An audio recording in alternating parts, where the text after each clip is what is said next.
Ada sebuah laporan investasi baru yang menarik banget dan kali ini kita akan membedah isinya bareng-bareng supaya Anda bisa langsung mengerti poin-poin utamanya.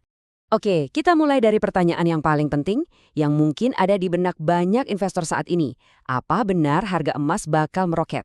Banyak analis percaya begitu dan inilah inti dari pembahasan kita.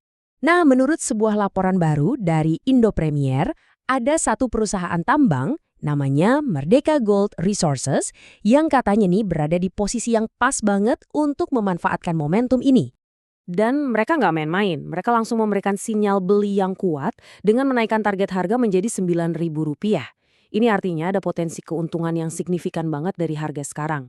Jadi, apa sih yang bikin mereka yakin itu? Yuk kita bongkar alasannya. Oke, jadi begini alur pembahasan kita. Pertama, kita lihat rekomendasi emas secara umum. Terus kita dalami gimana perusahaan ini bisa ikutan rally emas. Habis itu, kita intip mesin produksi mereka, bahas soal katalis dari Hong Kong, dan yang terakhir, kita timbang-timbang resiko dan poin-poin pentingnya. Oke, kita masuk ke bagian pertama. Untuk mengerti rekomendasinya, kita harus paham dulu dasarnya, yaitu soal perkiraan harga emas itu sendiri yang lagi super optimis. Dan ini bukan cuma optimis biasa ya, para analis ini benar-benar yakin. Bayangkan saja, mereka memproyeksikan harga rata-rata di $5.200 per ons dengan target akhir tahun yang fantastis, yaitu $6.000. Terus, apa sih yang bikin mereka seoptimis itu?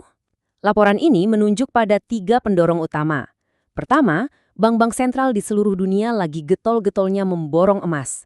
Kedua, investor retail juga banyak yang masuk lewat ETF emas. Dan yang ketiga, ini penting, ada kekhawatiran soal utang pemerintah AS yang makin menumpuk, yang biasanya bikin orang lari ke emas sebagai aset aman. Nah, ini dia bagian yang paling seru. Ini bukan cuma soal harga emas yang naik, tapi tentang bagaimana Merdeka Gold secara spesifik membangun mesin untuk menangkap keuntungan ini. Mari kita lihat strateginya. Jadi, kuncinya itu ada di kapasitas produksi mereka. Mereka menggunakan 2 jenis fasilitas pemrosesan canggih. Gampangnya, ini tuh pabrik super efisien untuk memeras lebih banyak emas dari bebatuan. Dan yang bikin heboh, pabrik-pabrik ini akan siap lebih cepat dari jadwal semula. Coba lihat jadwal ini. Poin utamanya cuma satu kata, percepatan. Pembangunan pabrik CLL mereka yang super besar yang tadinya baru mau jalan di 2027 atau 2028, sekarang dimajukan ke awal 2026. Artinya apa? Mereka bisa produksi penuh jauh lebih awal dengan target peningkatan penuh pada 2029. Ini benar-benar mengubah peta permainan. Lalu, apa efeknya perpecatan ini ke kantong perusahaan? Wah, efeknya besar banget.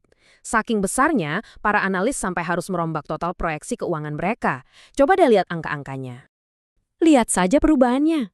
Proyeksi laba bersih untuk tahun 2026 naik hampir 50% dari perkiraan lama.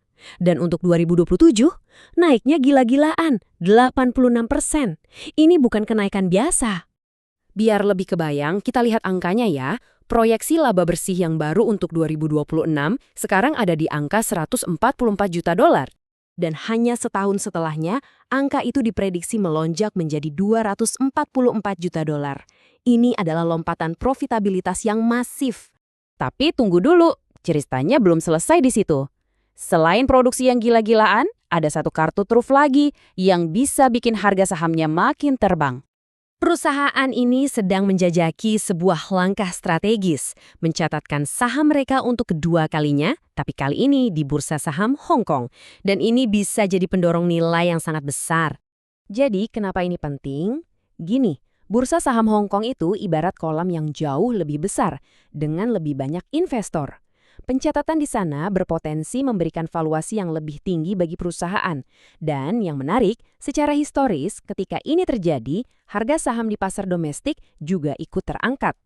Tentu saja, setiap investasi pasti ada resikonya, tidak ada yang pasti. Dan laporan ini juga jujur soal potensi-potensi hambatannya. Ada 2 resiko utama yang digarisbawahi. Pertama, resiko dari dalam. Bisakah mereka mengeksekusi proyek ekspansi raksasa ini tepat waktu? Setiap penundaan bisa memakan biaya. Kedua, resiko dari luar. Bagaimana jika ekonomi global berbalik arah dan rally emas yang kita bicarakan tadi tidak pernah terwujud?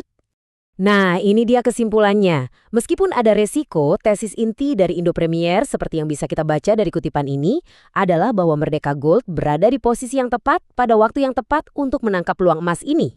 Singkatnya, rekomendasi beli ini dibangun di atas 3 pilar yang kuat. Pertama, pasar emas yang sedang naik daun. Kedua, peningkatan produksi internal yang masif. Dan ketiga, katalis valuasi strategis melalui rencana pencatatan di Hong Kong. Dan ini membawa kita kembali ke pertanyaan awal. Dengan produksi yang siap meroket dan katalis pasar yang kuat, pertanyaannya mungkin bukan lagi apakah raksasa tambang ini akan naik, tetapi seberapa tinggi. Laporan ini memberikan satu jawaban yang sangat optimis.